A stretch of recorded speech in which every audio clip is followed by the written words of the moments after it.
they're filming everything except what I want to see. Exactly. You know, I mean, because look, we get two good things in this movie. We get to see somebody's hand get cut off. We get somebody's arm gets severed by a boat propeller. That is pretty damn awesome. The hand's moving and twitching.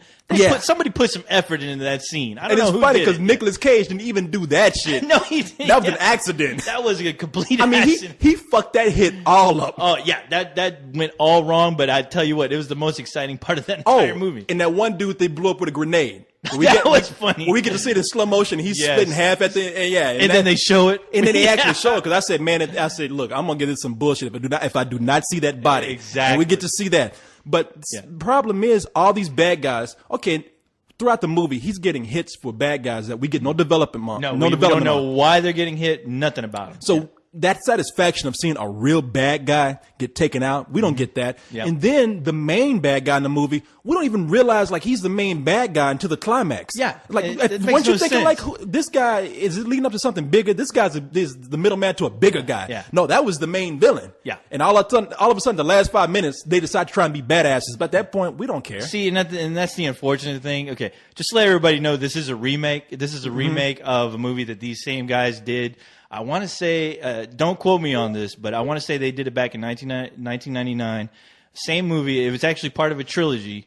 But the thing is that the characters are a bit different. The main guy, Kong. Yeah. I'm about to say Hong. Long Do Dong. Don't laugh at that, Corey. Yeah, he was the main character. And the thing about that original movie is it centered around a character, an anti-hero that was cool because that guy was deaf.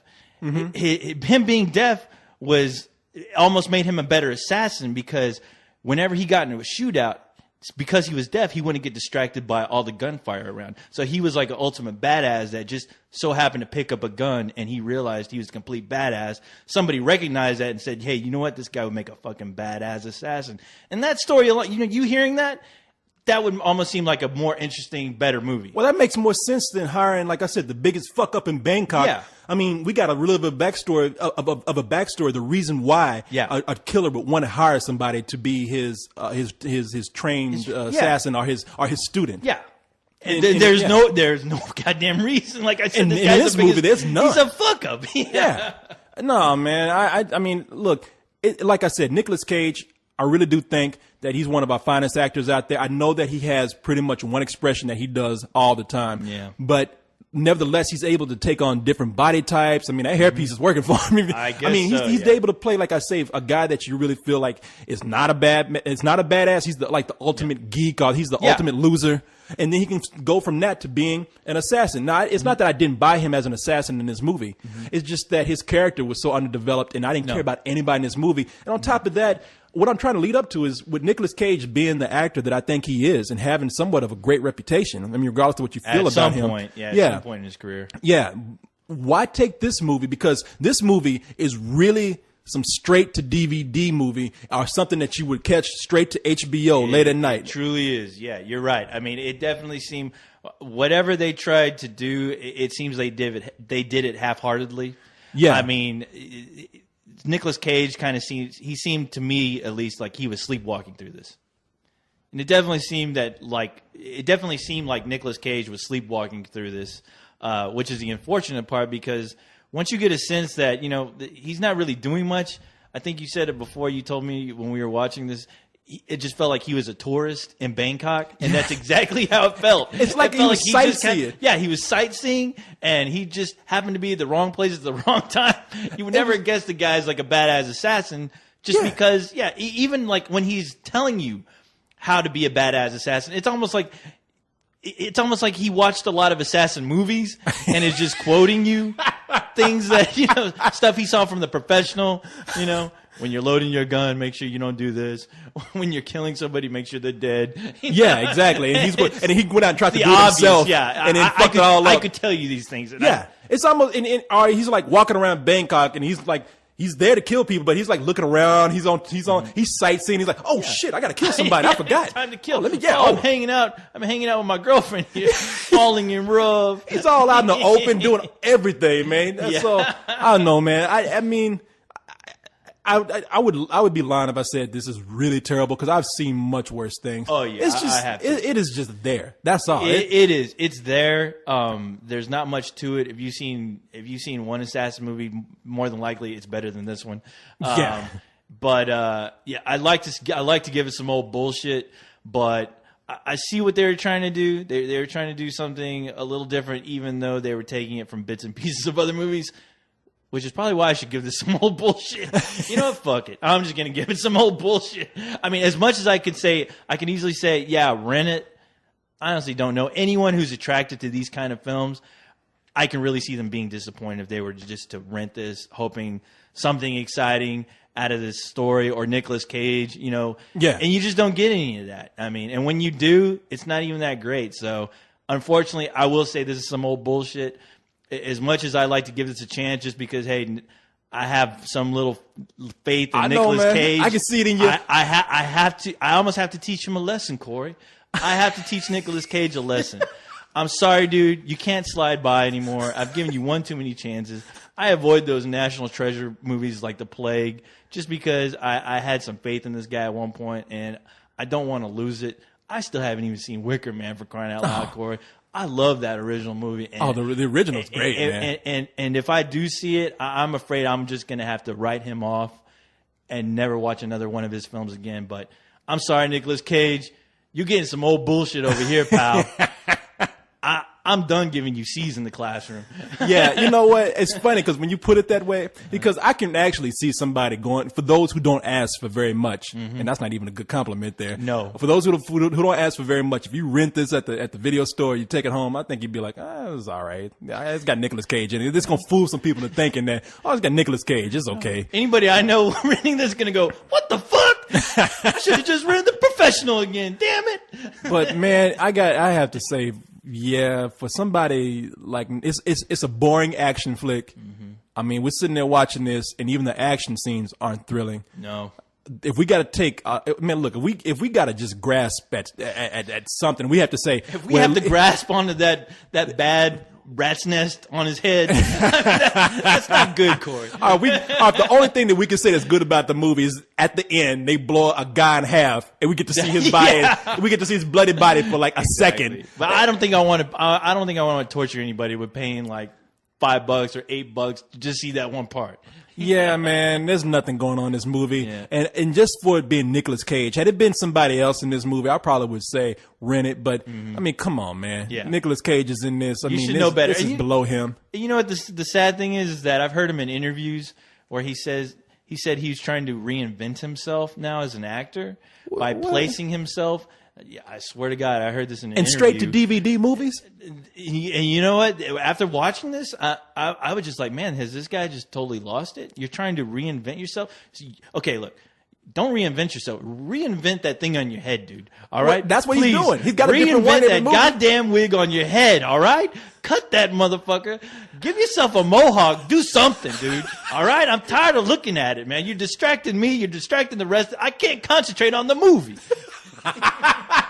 That goddamn octopus he's got on his head. Do that. Next time you're in a movie, put a fucking squid on your head. Remember that movie, The Critters? That's what it reminded me of. After seeing this movie, I wanted to see The Critters. I don't know why. You know something? That's what I was expecting. Now, that would have been a movie. Had he went to Bangkok, and instead of killing people with a gun, the critter on his head came alive and attacked people. Exactly. Now, that would be a movie. I'm waiting for the last scene where he's down on his luck. He just got shot in both arms, got shot in his hands, and the killer's just right over his head with that goddamn pistol. And all of a sudden, out of nowhere, that wig comes up, attacks him, saves the day. Woo! Now there we go. Score one for The Critters. There you Bangkok Critters. That's what we got. Oh, by the way, I'm going to go back and put this in early in the review when we do it as a video. But this is directed by the Peng brothers. I don't know if you mentioned that. Did you mention that name before? I don't think we did. Then those guys. They did the original of this movie. Yes, they did the original. They also directed the original The Eye. Yeah, and I think they did. Is there a trilogy of The Eye? Because I think they did some more Eye movies. I only seen the first one. Eye movies. I think they only did one. Okay, they may have done a second one. Don't quote me on that. You know what? I think you're right. I think they did do a second one. So when or at least they wrote it. Okay. But yeah, I'll stop there. But, okay, look it up. I know there's another one. There might be some more, but there's another one. Yeah. But okay, so apparently these guys, when they're doing stuff over in their native country, it's great. But yeah, well, the thing is, the thing is, these guys, both of these guys are twin brothers. They're Chinese, but they work in the Thai movie industry. As a matter of fact, get this, man. Their names are okay. We got Danny Pang. Yeah. Okay, that's fine. But then we got Oxide Pang. Oxide Pang. Yeah. Oxide. I mean, come on, man. What the hell kind of? What is he? A superhero? Yeah, I thought he was a rapper when you said that. Oxide. Oxide Pang. Oxide. Album dropping fall 2000. Blah blah blah. But hanging out with Exhibit. Oxide hanging out with Exhibit and Oxycontin. And Ludacris. Yeah. Oxycontin. Man, you know something? And Q-Tip. There you go, Oxide and Q-Tip. There you go. I don't know where I'm going with that. But I thought there was a joke in there, so I'm backing away. We'll walk away. Man, but you know what's funny? Is that, okay, this is the second week that we've had to go to a midnight movie of a shitty film. Yeah. And we, so for these movies, they come out the Friday, right before the movie's released. And that's why we're going at midnight. Mm-hmm. That same guy was working the box office as he was last week. I know. The same guy and the same people in the theater. Yeah. The last movie we saw was Disaster Movie. In case we're gonna catch you guys up. Yeah. Yeah, we saw Disaster Movie. That was another midnight movie on a Thursday night. And another movie. Thank God for Lionsgate. They're giving us midnight movie madness. It is Lionsgate. Yeah, what the hell? Y'all keeping me up at night watching this bullshit? And I know these people must be looking at us like, who is this? Who are these dumbasses coming? Who is this guy with this silver ball coming in here? Yeah, I think we're on their list as far as like the biggest fans. We're gonna be getting more and more of their movies. Yeah, exactly. We're gonna get free passes this time, Corey. We won't have to pay. I know, man. I mean, these guys are our two biggest supporters. It's funny because they charged me for a child ticket for a fucking ball, man. I am ripping us off. Yeah, exactly. But no, you almost saw that guy looking at us like, why are these guys here again? Do they not go see good movies or do they? It's Abbott and Costello. It's Dumb and Dumber. Look at them. Yeah, boy, do they love movies? They love anything. Yeah, these guys see anything, even at midnight. Yes. So yeah, I feel bad. Lionsgate, please do not come out with another movie next weekend that we got to go see at midnight because they're just not going to even let us in next week. They're going to be like, no, that's enough of you. Go away. Go get a life. You guys need to know better. Exactly. So. Oh well, whatever. What can we say, man? You know, that's it, man. This is what we do. Yeah. Hey, don't. Wait, what'd you give? Did you? Oh, you know what? I guess I didn't give you didn't give your review. Damn. Well, okay. you gave your review. You didn't give your rating. I didn't give my rating. Okay, I was going between rental and bullshit because I was saying I could see. Well, okay, why am I going over this again? This is some bullshit, man. It's bullshit, dude. Come on. It is some bullshit. Nicolas Cage should know better than Nicolas Cage. You're a grown ass man. You should know better. Yeah.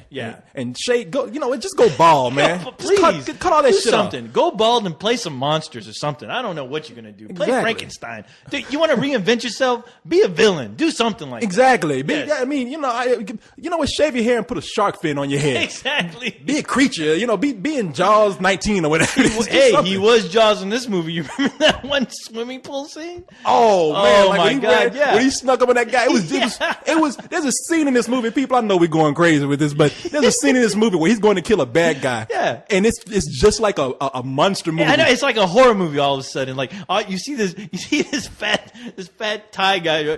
He's just kind of swimming, and then all of a sudden the camera shifts over and you see the still water, and then you see a black shadow, and you see those ripples. Yeah, I thought it was an alien or something from Aliens swimming underwater again. I'm like, oh, not this effect again. And it's like, okay, we know it's Nicolas Cage who's about to do the killing, but they treat it like, oh, what is that under the water?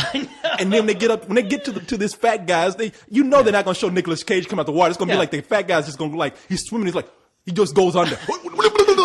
The camera, it's just like Jaws. It's like the opening scene of Jaws where the girl gets attacked. You go, oh. Yeah, you see the guy gets hands coming out the water and shit, and it's like, oh, what's attacking him? You know, it's like, come on, man, it's Nicolas Cage. And then you get that really badass shot of that girl just laying out there and all naked and all. Oh yeah, all lubed up. See, it's like, take it off this right here. Cocky time, Corey. Just keep it on the girl. But you know what would have been cool? It would have been cool had like the guy had been swimming Yeah. And you see something swimming underwater, and it's dark, and you hear these bubbles, blah, blah, blah, and then the guy goes under, and we think it's Nicolas Cage, but Nicolas Cage is standing on the side of the pool with a bald spot on his head, and it's his hairpiece that attacked the guy. He's doing all the work. Yeah. Attacked my minion. Yeah. The critter doing all the work. Oh my god! I thought I thought you were going to tell me that when Nicolas Cage was under the water and you heard the bubbles, I thought you were going to tell me he farted or something by accident, and the guy was like, "Oh, there's somebody in here." He runs Gave out. himself away. He runs out. Woo, woo, woo, woo, woo. It's like Nicolas Cage fucked another head up right there. Damn you, gas.